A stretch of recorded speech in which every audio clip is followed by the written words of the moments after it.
पश्चिम बंगाल में 7वें चरण के तहत 34 विधानसभा सीटों के लिए 26 अप्रैल को मतदान जारी है। इसी चरण में 26 अप्रैल को कोलकाता दक्षिण की 4 सबसे हाई प्रोफाइल विधानसभा सीटों पर मतदान हो रहा है। भवानीपुर, रासबिहारी, बालीगंज और कोलकाता पोर्ट की गिनती बंगाल की हाई प्रोफाइल सीट में की जाती है। इन चारों सीटों पर अभी तृणमूल कांग्रेस का कब्जा है। इन 4 सीटों से जीते विधायकों में मुख्यमंत्री ममता बनर्जी और 3 मंत्री शामिल हैं। उत्तर व दक्षिण कोलकाता तृणमूल कांग्रेस का सबसे मजबूत गढ़ है। 2021 के विधानसभा चुनाव में तृणमूल कांग्रेस को यहां से बीजेपी की कड़ी चुनौती मिल रही है। इन सीटों पर तृणमूल के गढ़ में सेंध लगाना बीजेपी के लिए अभी भी बड़ी चुनौती है, क्योंकि बंगाली भद्रलोक का इन सीटों पर दबदबा है। कोलकाता के भद्रलोक अमूमन बीजेपी के साथ एडजस्ट नहीं कर पाते हैं। अभी भी ये भद्रलोक टीएमसी और लेफ्ट की तरफ रुझान रखते हैं। हालांकि भाजपा ने इन सीटों पर कब्जा जमाने के लिए अपनी पूरी ताकत झोंक दी है। आइए इन 4 सीटों के सियासी समीकरण पर डालते हैं एक नजर। कोलकाता पोर्ट सीट से टीएमसी के कैंडिडेट फिरहाद हकीम लड़ रहे हैं चुनाव। टीएमसी के सबसे बड़े मुस्लिम चेहरे के तौर पर जाने जाते हैं फिरहाद। ममता दीदी के सबसे करीबी नेताओं में होती है फिरहाद हकीम की गिनती। 2011 से ही कोलकाता पोर्ट सीट पर रहा है तृणमूल कांग्रेस का कब्जा। बंगाल के शहरी विकास और नगरपालिका मंत्री का दायित्व संभाल रहे हैं फिरहाद। फिरहाद के सामने बीजेपी ने अवध किशोर गुप्ता की किस्मत पर खेला है दाव। फिरहाद हकीम के खिलाफ कांग्रेस ने मोहम्मद मुख्तार को चुनावी मैदान में उतारा। ममता बनर्जी की सियासी साख की भवानीपुर सीट पर होगी अग्नि परीक्षा। पश्चिम बंगाल की मुख्यमंत्री ममता बनर्जी की परंपरागत सीट रही है भवानीपुर। ममता दीदी ने भवानीपुर सीट से बीजेपी मंत्री शोभन देव चट्टोपाध्याय को उतारा। पश्चिम बंगाल में लगातार 4 बार से विधायक है शोभन देव चट्टोपाध्याय। बीजेपी ने भवानीपुर में मशहूर बांग्ला एक्टर रुद्रनील घोष पर लगाया है दाव। रासबिहारी सीट पर साल 2001 से ही तृणमूल कांग्रेस का रहा है कब्जा। रासबिहारी सीट पर लगातार 4 बार से चुनाव जीत चुकी है तृणमूल कांग्रेस। रासबिहारी से टीएमसी ने देवाशीष कुमार की किस्मत पर जताया है भरोसा। बीजेपी ने रासबिहारी सीट से पूर्व लेफ्टिनेंट जनरल सुब्रत साहा पर खेला है दाव। कांग्रेस पार्टी ने रासबिहारी सीट से आशुतोष चटर्जी को चुनावी मैदान में उतारा। बालीगंज सीट पर एक बार फिर से टीएमसी ने सुब्रत मुखर्जी पर खेला है दाव। ममता दीदी की सरकार में मंत्री रहे सुब्रत मुखर्जी की होगी अग्नि परीक्षा। बालीगंज में बीजेपी ने लोकनाथ चटर्जी की किस्मत पर जताया है भरोसा।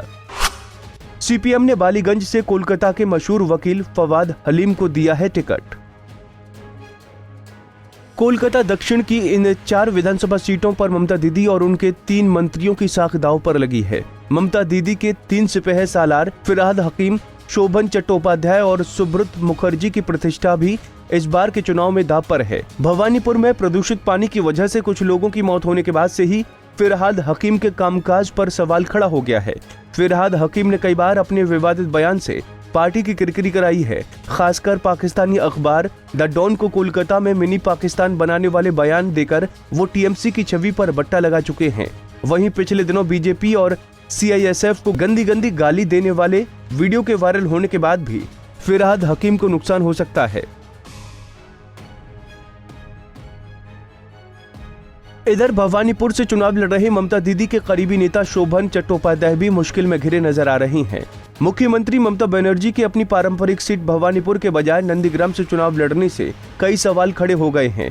बीजेपी ने इस मुद्दे को लपक लिया है और इस मुद्दे पर तरह तरह के दाव कर रही है। बीजेपी दावा कर रही है कि मुख्यमंत्री ने अपना निर्वाचन क्षेत्र बदलकर चुनाव से पहले ही हार मान ली है।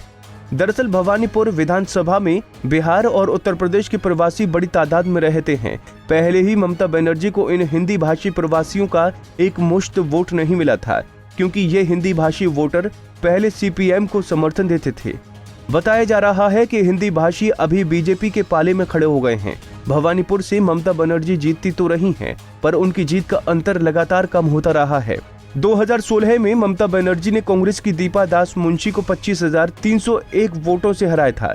वहीं 2011 के पश्चिम बंगाल विधानसभा चुनाव में तृणमूल कांग्रेस के सुब्रत बख्शी ने ये सीट 49,936 वोटों के अंतर से जीता था।